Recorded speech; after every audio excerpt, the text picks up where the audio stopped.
அனைவருக்கும் வெற்றி தமிழ் பயிற்சி அகாடமியின் சார்பாக இனிய வணக்கம்.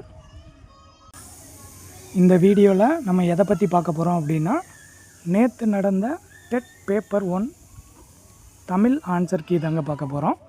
அதாவது நவம்பர் 15ஆம் தேதி நடைபெற்ற டெட் பேப்பர் 1ஓட தமிழ் ஆன்சர் கீயை பற்றி பார்ப்போம். ஸோ ஆன்சர் கீ மட்டும் இல்லாமல் அது புக்கில் எந்த பேஜில் இருக்குது அப்படின்றதையும் நான் சொல்கிறேன்.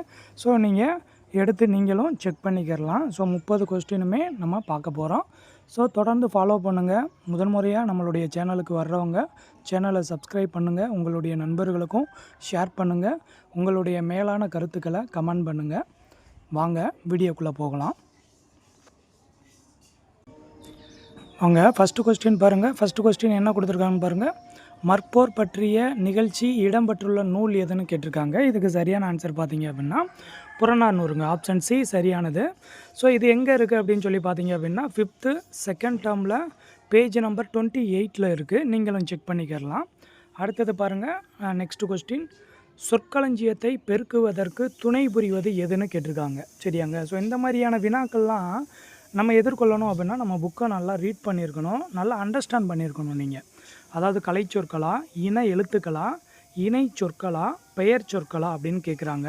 ஸோ இதுக்கு சரியான ஆன்சர் எதுன்னு சொல்லி பார்த்தீங்க அப்படின்னா ஆப்ஷன் சி, இது இணை சொற்கள் தாங்க சரியான ஆன்சர். ஸோ இதுவும் எங்கே இருக்குன்னு பாருங்கள், 5th 3rd டேர்ம் தமிழில் பாருங்கள், பேஜ் நம்பர் 14. ஏன்னா 5th மட்டும் கிட்டத்தட்ட 11 வினாக்கள் கேட்டிருக்காங்க. ஸோ 5th புக்கு அதாவது 3 டேர்மாக இருக்குங்க.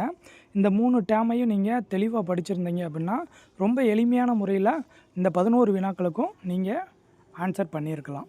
அடுத்ததுங்க 3rd ஒன் பாருங்கள். இந்தியாவின் பறவை மனிதர் என அழைக்கப்படுபவர் யார்? நமக்கு எல்லாருக்குமே நல்லா தெரியுங்க. ஏன்னா கண்டிப்பாக 8th வரைக்கும் மேக்ஸிமம் எல்லோரும் படிச்சிருப்பீங்க. ஸோ நம்ம ஸ்டார்டிங்லேயே சொன்னோம் 9th 10th சேர்த்து படிச்சுக்கோங்க. ஸோ சில வினாக்கள் இடம்பெறும் அப்படின்னு கூட நம்ம சொல்லியிருந்தோம். ஸோ அதே மாதிரி 9thலையும் நிறைய வினாக்கள் போயிருக்காங்க. சரியாங்க. ஸோ இது எங்கே இருக்குது அப்படின்னா 6th ஃபஸ்ட்டு டேர்மில் இருக்குது, பேஜ் நம்பர் 34 எடுத்து பாருங்கள். இந்தியாவின் பறவை மனிதர் என அழைக்கப்படுபவர் யார் அப்படின்னா doctor Salim Ali. Option B. அடுத்து 34 பாருங்கள். உலகில் சாகாவரம் பெற்ற பொருள்கள் புத்தகங்களே. அதாவது 9th புக்கில் வீட்டிற்கோர் புத்தக சாலை அப்படின்னு அறிஞர் அண்ணா அவர்கள் பேசிய உரையாடல் ஒன்று இருக்கும். சரியாங்க. ஸோ அதை பார்த்தீங்கனாலே அதில் நீங்கள் உள்ளே ரீட் பண்ணும்போது எதுக்காதுங்க, அந்த மொழித்திறன் பயிற்சி கீழே கொடுத்துருப்பாங்களங்க. ஸோ அதாவது அந்த யூனிட் முடிஞ்ச உடனே பாருங்கள் இருக்கும், பேஜ் நம்பர் 138 பாருங்கள். சரியாங்க. ஸோ அதாவது 138 பார்த்தீங்க அப்படின்னா அதுக்கு ஆன்சர் இருக்கும் ஆப்ஷன் பால். அப்போ உலகில் சாகாவரம் பெற்ற பொருள்கள் புத்தகங்களே என்று கூறியவர் கதை. அடுத்தது 35 பாருங்கள். ஸோ இது ஃபஸ்ட்டு கூற்று என்ன சொல்லியிருக்காங்க அப்படின்னா, ஒரு தொடரை முழுமை பெற செய்யும் சொல்லே பயனிலை. கண்டிப்பாங்க ஒரு தொடர் முழுமை அடையணும் அப்படின்னா கண்டிப்பாக என்ன வேணும் அப்படின்னா பயனிலை கண்டிப்பாக இருக்கணுங்க. மிக முக்கியமானது பயனிலை. ஸோ இந்த பயனிலை 2 வகைப்படும். இப்போ பாருங்கள், இந்த கொஸ்டினில் ஃபஸ்ட்டு கூற்று 5th ஃபஸ்ட்டு டேர்மில் பேஜ் நம்பர் 59 இருக்குது.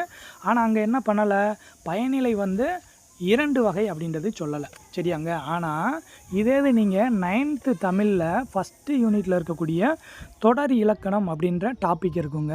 அந்த டாப்பிக்கில் நீங்கள் பார்த்தீங்க அப்படின்னா அங்கே நமக்கு சொல்லியிருப்பாங்க, அதாவது பெயர் பயனிலை, வினா பயனிலை, வினை பயனிலை அப்படின்னு சொல்லியிருப்பாங்க. அப்போ பயனிலை எத்தனை வகைப்படும் அப்படின்னா 2 வகைப்படும். சரிதான். ஸோ அப்போ 5th நீங்கள் படிச்சிருந்தா தான் கூற்று 1 உங்களுக்கு தெரியும், கூற்று 2 தெரியணும்னா நீங்கள் 9th புக்கு படிச்சிருக்கணுங்க.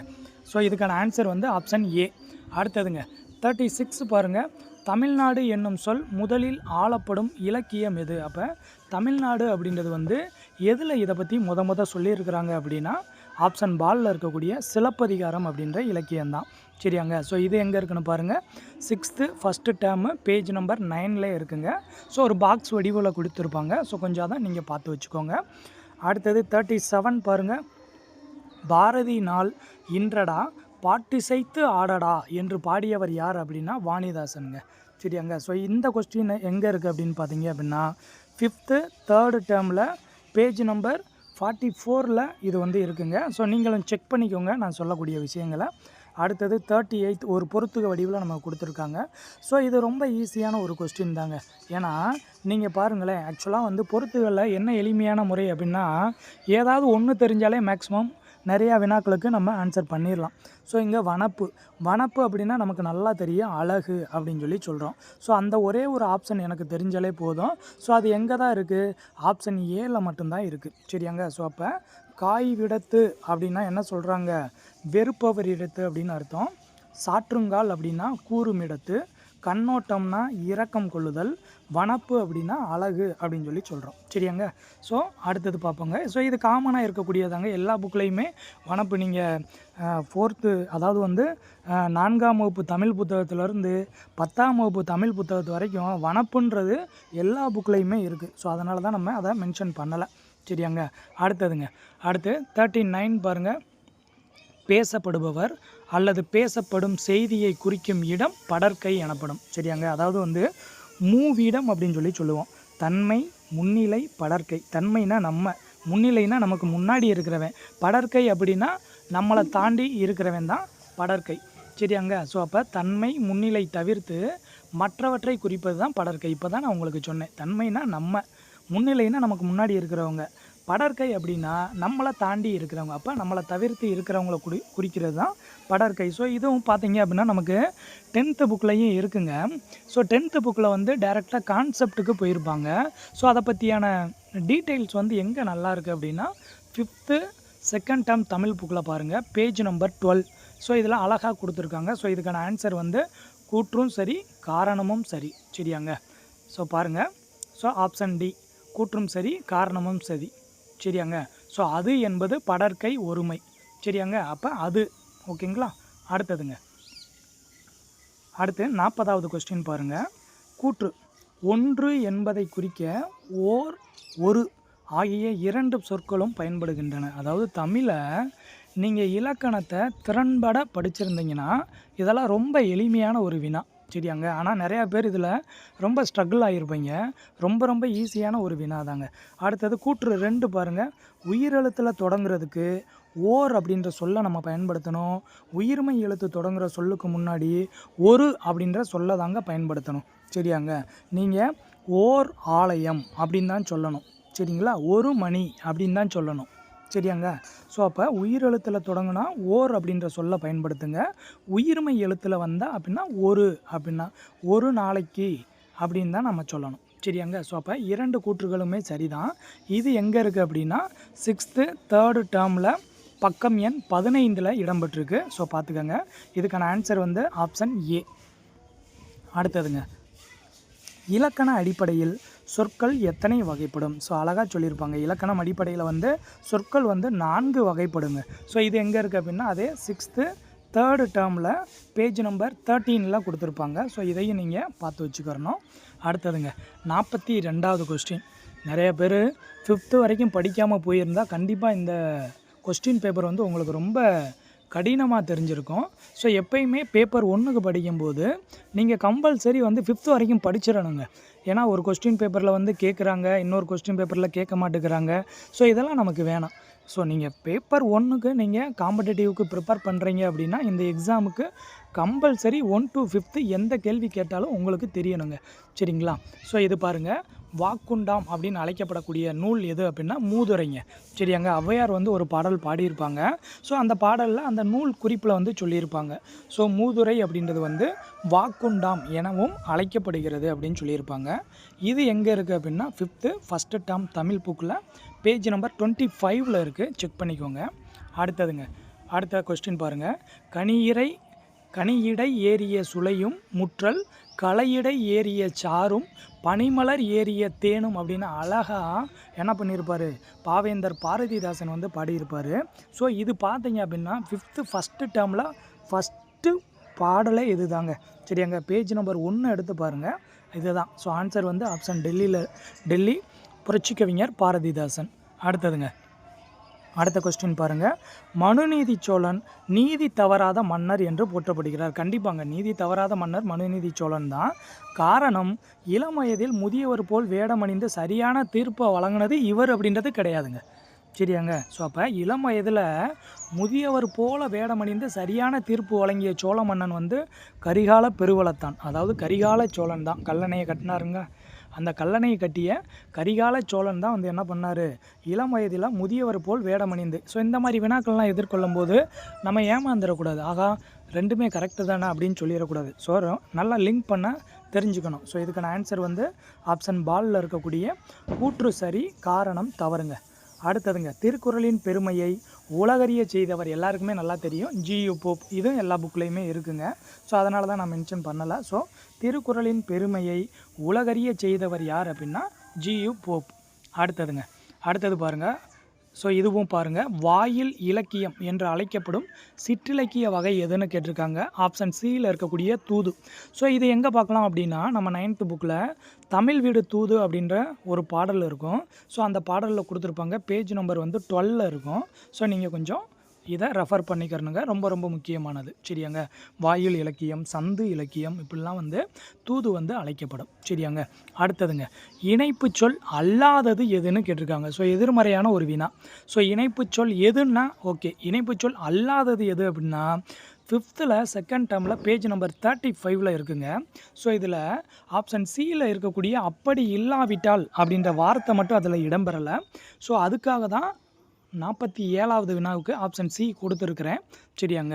ஸோ இதுக்கு ஆன்சர் வந்து ஆப்ஷன் சி.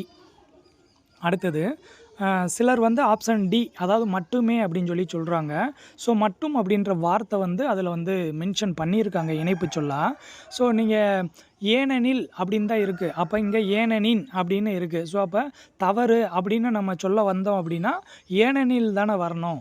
ஏனெனின் ஏன் இருக்குது. அப்போ ஒரு அதாவது சிலர் என்ன சொல்கிறாங்க அப்படின்னா இதில் இருக்கக்கூடிய ஒரே ஒரு லெட்டரை வச்சு மீன் பண்ணுறாங்க. மட்டும் தான் வரணும், மட்டுமேன்றதெல்லாம் வரக்கூடாதுன்ற மாதிரி சொல்கிறாங்க. ஸோ இது வந்து நம்ம கவர்மெண்ட் கீ என்ன கொடுக்குறாங்கன்றதை நீங்கள் கொஞ்சம் பார்த்துக்கோங்க. ஸோ என்னை பொறுத்த வரைக்கும் 47க்கு ஆன்சர் வந்து சி தாங்க. அடுத்ததுங்க 48 பாருங்கள், சாகித்ய அகாடமி விருது பெற்ற நாடக நூல்.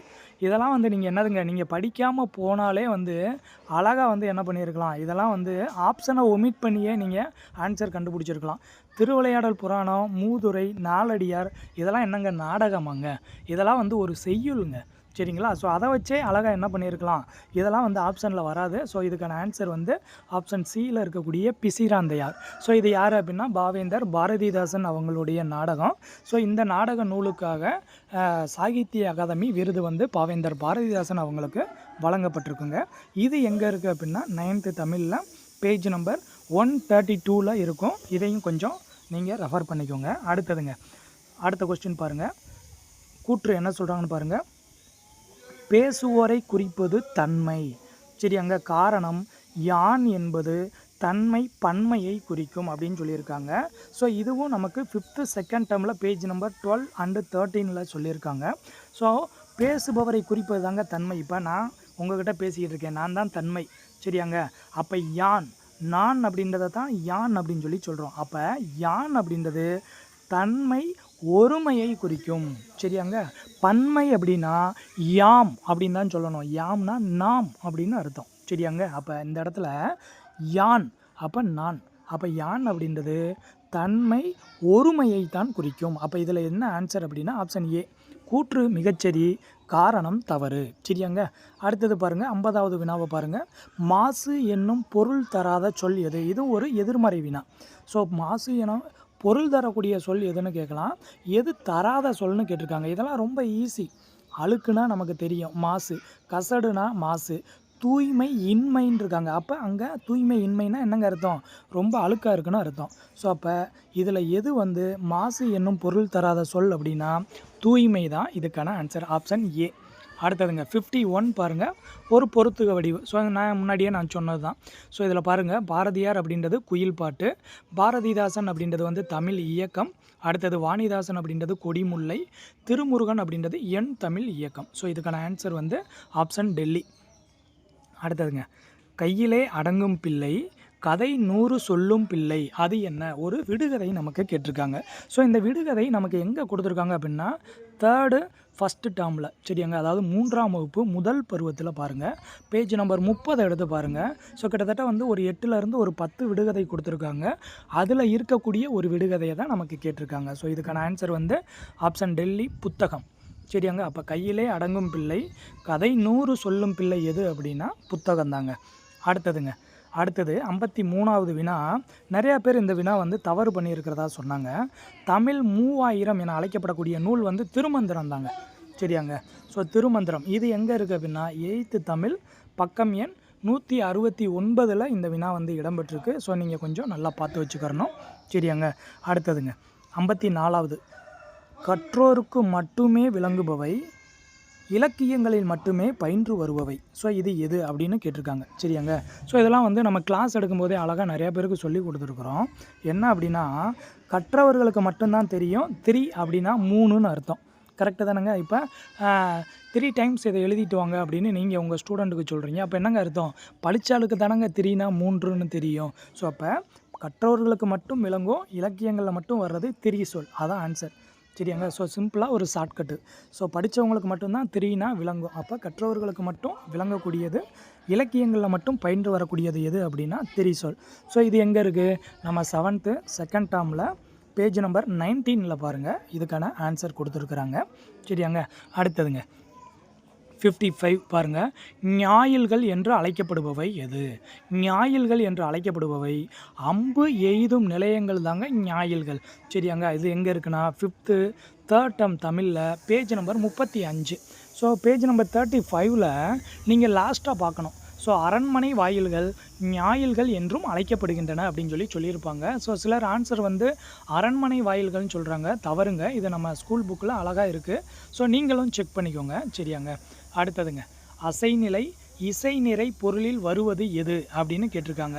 ஸோ இதெல்லாம் நீங்கள் 6th 10th வரைக்கும் படித்ததில் இரட்டை கிளவி இருக்குது, அடுக்கு தொடர் இருக்குது, வியங்கோல் வினைமுற்று இருக்குது, எழுவாய் தொடரும் இருக்குது. ஸோ ஆனால் அங்கே வந்து நம்ம என்ன பண்ணலை, நம்ம வந்து அடுக்கு தொடரில் அசைநிலை இசைநிலை சரியாங்க. ஸோ இந்த மாதிரியான மீனிங் சொல்லலை. விரைவு, அச்சம், அவலம், வெகுளி இந்த மாதிரி தான் சொல்லி வச்சுருப்பாங்க. ஸோ அப்போ இது எங்கே இருக்குன்னா இது வந்து 5th செகண்ட் டேர்ம் தமிழில் பேஜ் நம்பர் 57 நீங்கள் தெளிவாக பார்க்கணும் சரியாங்க.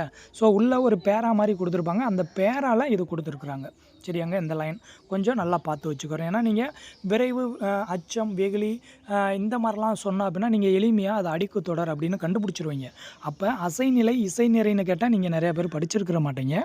ஸோ அதுக்காக தான் இந்த கேள்வி கேட்டிருக்காங்க. ஸோ இதுக்கான ஆன்சர் வந்து ஆப்ஷன் பால் அடுக்கு தொடர் அப்படின்றது தான் மிகச்சரியான பதில். அடுத்த கொஸ்டின் பாருங்கள். மடைத்தலையில் ஓடுமீன் ஓட உருமீன் வருமளவும் வாடி இருக்குமாம் கொக்கு. ஸோ ஒரு படத்தில் சூர்யா கூட சொல்லுவார், சிங்கம் படத்தில்னு நினைக்கிறேன். ஸோ உருமீன் வருமளவுக்கும் வாடி இருக்குமாம் கொக்கு அப்படின்னு உன்னைய எரை போட்டு பிடிப்பேன் அப்படின்னு கூட சொல்லுவார். ஸோ இந்த வரி இடம்பெற்றுள்ள நூல் எது அப்படின்னா மூதுரைங்க சரியாங்க. ஸோ இது எங்கே இருக்குது அப்படின்னா 5th ஃபஸ்ட்டு டேர்மில் பேஜ் நம்பர் 24 இருக்குது. ஸோ இதை கொஞ்சம் நீங்கள் நல்லா பார்த்து வச்சுக்கிறணுங்க. அடுத்ததுங்க பாளையங்கோட்டையை தென்னிந்தியாவின் ஆக்ஸ்போர்ட் அப்படின்னு சொல்கிறாங்க. காரணம் பாளையங்கோட்டையில் அதிக அளவில் கல்வி நிலையங்கள் இருக்கின்றன. ஆமாங்க, மிகச்சரி தான் ரெண்டுமே. ஸோ இது பார்த்தீங்க அப்படின்னா 7th தேர்ட் டேர்மில் பேஜ் நம்பர் 10 உங்களுக்கு ஒரு பாக்ஸ் கொடுத்துருப்பாங்க. அந்த பாக்ஸ்க்குள்ளே பார்த்தீங்க அப்படின்னா கடைசியாக இது இடம்பெற்றிருக்கும் சரியாங்க. ஸோ இதுக்கான ஆன்சர் வந்து ஆப்ஷன் ஏ, இரண்டுமே சரி தான். அடுத்தது 59 பாருங்கள். தெற்காசியாவின் சாக்ரடிஸ் என்று அழைக்கப்படுபவர் யார் அப்படின்னா தந்தை பெரியார் தாங்க. ஸோ இதுக்கும் சிலர் வந்து ஆன்சர் மாற்றி குறிச்சிருக்காங்க. ஸோ இதுக்கான கரெக்டான ஆன்சர் வந்து தந்தை பெரியார் தான். ஸோ இது எங்கே பார்க்கலாம்? 9th தமிழ் புக்கில். ஸோ பெரியாரை பற்றி ஒரு யூனிட் இருக்கும். ஸோ அந்த யூனிட்டில் அவர் எடுத்த உடனே, அதாவது பேஜ் நம்பர் 210 பார்த்தீங்க அப்படின்னா அவருடைய சிறப்புகள் எல்லாமே, அதாவது சிறப்பு பெயர்கள், புத்துலக நோக்காளர், ஸோ இந்த மாதிரி நிறையா சொல்லியிருப்பாங்க. ஸோ அதில் தெற்காசியாவின் சாக்ரடிஸை சொல்லியிருப்பாங்க. அடுத்து 213 ஸோ ஒரு பாக்ஸ் வடிவத்தில் உங்களுக்கு கொடுத்துருப்பாங்க. தெற்காசியாவின் சாக்ரடிஸ் அப்படின்ற பட்டம் இவருக்கு வழங்கப்பட்டது அப்படின்னு சொல்லியிருப்பாங்க. ஸோ இதுக்கான ஆன்சர் வந்து ஆப்ஷன் சியில் இருக்கக்கூடிய தந்தை பெரியார். அடுத்ததுங்க பொறுத்துக. ஸோ லாஸ்ட் கொஸ்டின் பொறுத்துக பாருங்கள். பல வகைக்கும் பயன்படும் நீர்த்தேக்கம் இளஞ்சி. ஸோ இதை நம்ம ஸ்டூடெண்ட்ஸுக்கு நான் நிறையா சொல்லியிருக்கேன். ஸோ இஞ்சின்னு ஞாபகம் வச்சுக்கோங்க. ஸோ இஞ்சி தான் பல வகைக்கு. நீங்களே பாருங்களேன், ஒரு டீ போடணுமா இஞ்சி போடுவாங்க, ஒரு ஏதோ ஒரு பிரியாணி செய்யணுமா, இல்லை ஏதோ ஒரு நான்வெஜ் வந்து குழம்பு வைக்கணுமா, உள்ளே கண்டிப்பாக என்ன போட்டிருப்பாங்க, இஞ்சி போட்டிருப்பாங்க. அப்போ பல வகைக்கும் பயன்படக்கூடியது எது அப்படின்னா இஞ்சி. ஸோ அதவே நான் இங்கே ஷார்ட்கட்டாக நான் ஸ்டூடெண்ட்ஸ்க்கு சொல்லி கொடுத்துருந்தேன். ஸோ பல வகைக்கும் பயன்படும் நீர்த்தேக்கம் எது அப்படின்னா இளஞ்சி. அடுத்து உவர்மண் நிலத்தில் வந்து கூவல். அடுத்து சிறியதாய் அமைந்தது குண்டு பைய சிறியதாக இருக்கிற நீர்நிலையில் குளிக்கிறியான் அப்படின்னு கூட நான் ஷார்ட்கட்டு சொல்லியிருந்தேன் நம்ம ஸ்டூடெண்ட்ஸுக்கு. ஸோ சிறியதாய் அமைந்த குளிக்கும் நீர்நிலை எது அப்படின்னா குண்டம். சரியாங்க, அதாவது குண்டு பையன். ஸோ அப்போ குண்டம் அப்படின்னு ஞாபகம் வச்சுக்கிறணும். அடுத்து நீர்வரத்து மடையின்றி மழை நீரையே கொண்டுள்ள, அதாவது வந்து மழை இல்லாமல் மழை நீரை மட்டும் இருக்கிறது வந்து புனல் குளம். சரியாங்க. ஸோ இதுக்கான ஆன்சர் வந்து ஆப்ஷன் ஏ தான் மிகச்சரியானது. ஸோ அப்போ இந்த வீடியோவில் நம்ம தமிழில் கேட்கப்பட்ட 30 வினாக்களுக்கும் நம்ம புக் ப்ரூஃபோட நம்ம வந்து ஆன்சர் சொல்லியிருக்கோம். ஸோ கண்டிப்பாக இந்த ஆன்சர் தான் உங்களுக்கு வந்து ஃபைனல் பண்ணுவாங்க. ஸோ இதில் மாற்றம் வர்றதுக்கு எந்த விதமான வாய்ப்பும் கிடையாது. ஸோ தொடர்ந்து நம்மளுடைய சேனலை ஃபாலோ பண்ணுங்கள். ஸோ என்றும் உங்களுடைய வெற்றிக்கு வெற்றி தமிழ் பயிற்சி அகாடமி உறுதுணையாக இருக்கும்.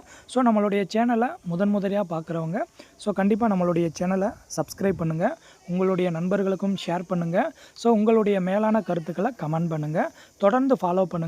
கண்டிப்பாக உங்கள் வெற்றிக்கு என்றும் வெற்றி தமிழ் பயிற்சி அகாடமி உறுதுணையாக இருக்கும். அனைவருக்கும் மிக்க நன்றி.